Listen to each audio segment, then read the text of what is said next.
Hi everybody, this is Henry Lee from blueheronarts.com.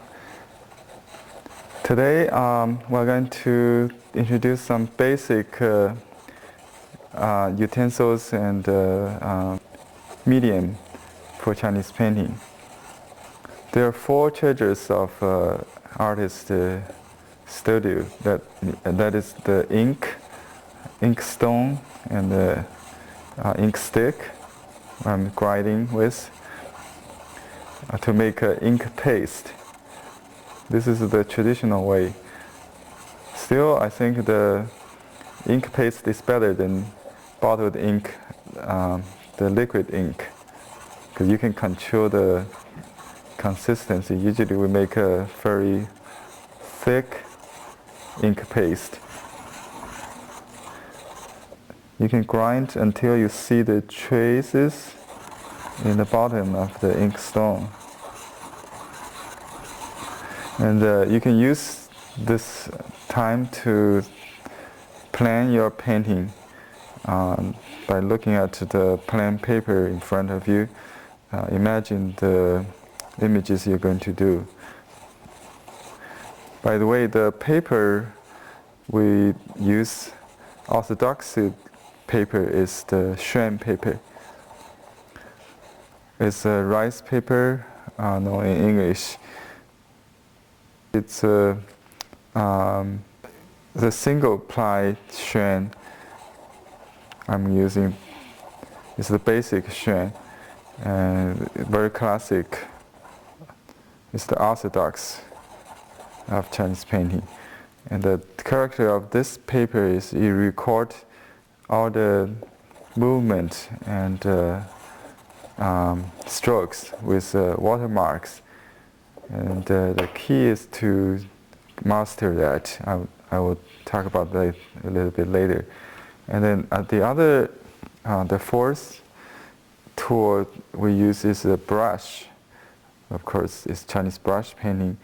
And if you only want one brush, this one I would recommend is a combination brush with the goat hair surround the stiff hair or the wolf hair. When it's brand new, you'll see the white outside and the brown inside. After using the goat hair, the white hair turned gray. You always soak the brush first before loading the ink. You can use a blotting paper to dry a little bit. And the advantage of this brush is you have elastic of the wolf hair and pointed tip with the loading of the wolf hair. You keep the moisture more than just use the stiff hair. So it has the benefit of both goat and the wolf hair. And you can test the color with the testing paper. Notice the color will turn lighter after it dries. And if you look at through the light, you'll see, against light, you'll see better sometimes. Okay, so you should have a little darker gray than you expected. So I loaded the brush with glue water with gray. Then I touch a little bit ink to the front. Give some gradation. I'm going to do a goldfish in ink first. So I draw the body of the fish and the tail.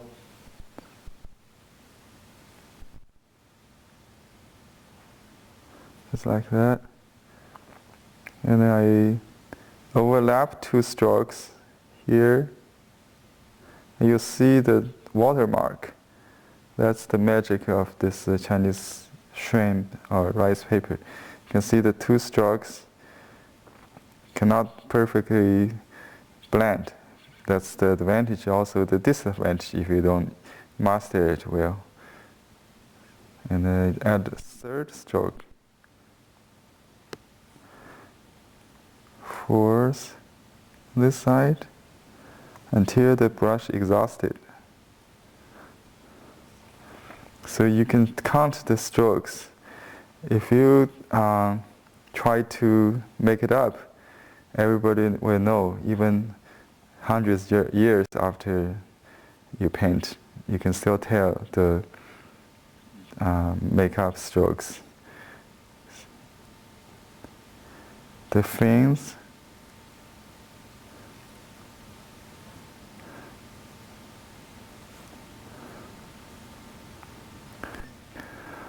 now I'm going to add some color. I load some yellow and some vermilion.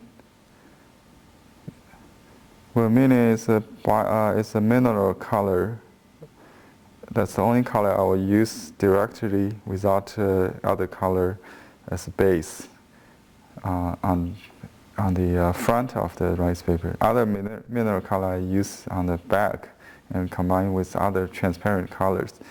I also use some prime red. It's all Mary's watercolor you can find in the tube. So I have a gradation from yellow to dark red.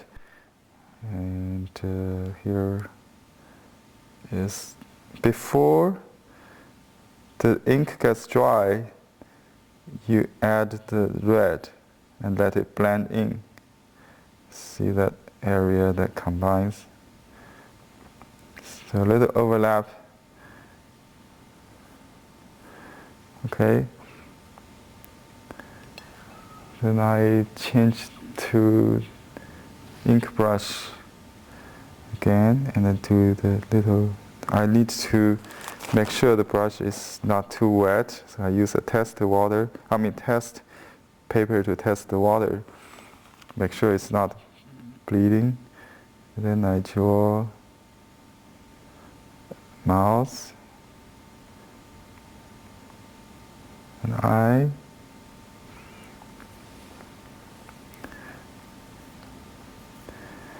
okay. Now let's do another fish. I reload the brush with dark gray. This time I can do a black fish, so I add some more ink.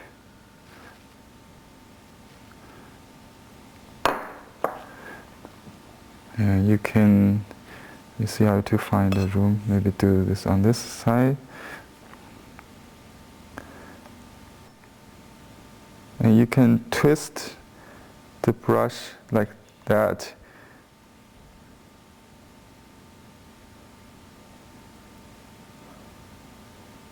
And sometimes just use the tip, sometimes the bottom of the brush is involved. And when you lift the brush, just use the tip, bottom, and just tip.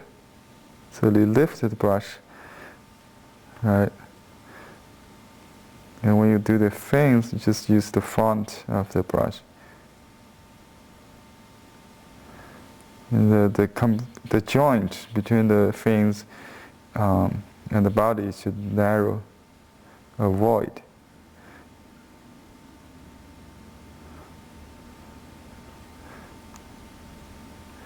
And also the narrow area between the tail and the spine, the body.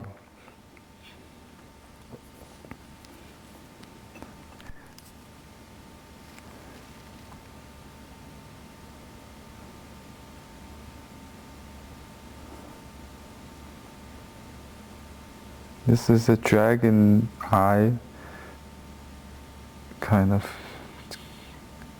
what we call the dragon eye.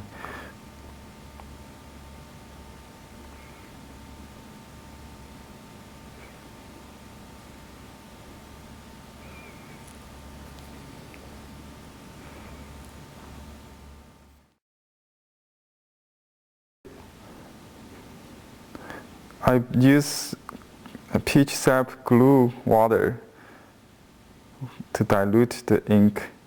So I have a very light gray ink with the shine of the ink by adding the glue, so you don't lose the value when you dilute the ink.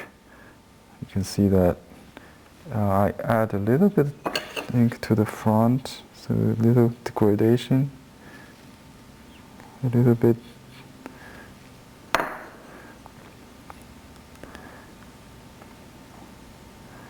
Okay, notice the movement of the finger here. And so you press, print, and then turn, and then move this way to get the spine and the tail handle, if you will. And then the tail in one stroke actually cannot stop too much time. And add a little more ink. And notice the overlapping here. I tried to combine two strokes. What happens is this paper won't let me do that without a trail, without traces.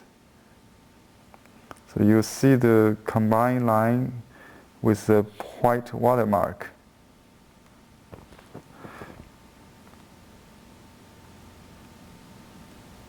I mean, no stroke can be modified without traces. The best thing is if you can do it in one stroke, don't do it in two strokes.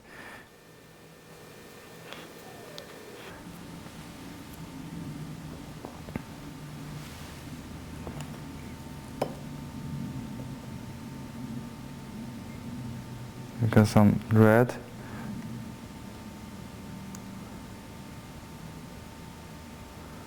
Before the ink gets dry, add red and let it blend in naturally. And then go back to ink, small lip, and the eye.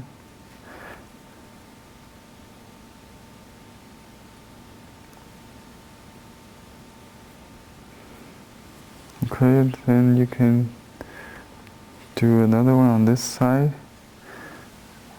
I press, and you can decide to do this right hand side.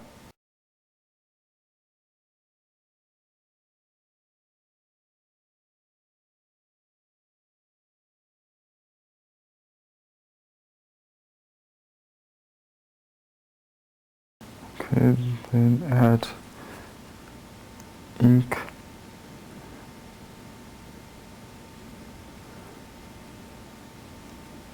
The back fin.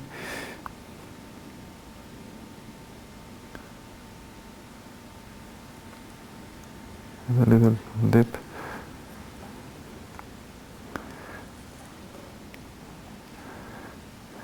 And you can do another one here.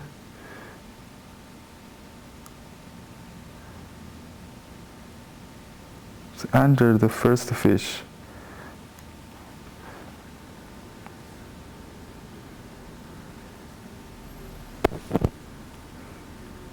Overlapping.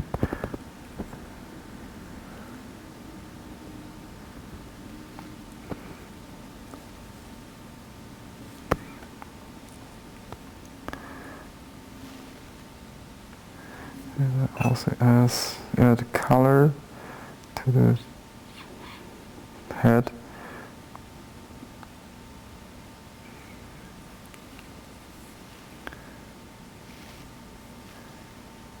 And some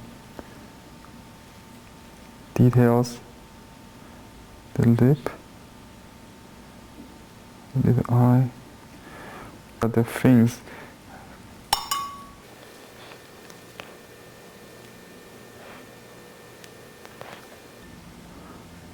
You can also use color directly without ink. So just do with color.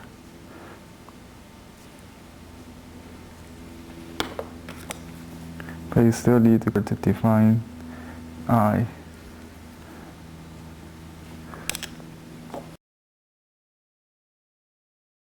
Have fun.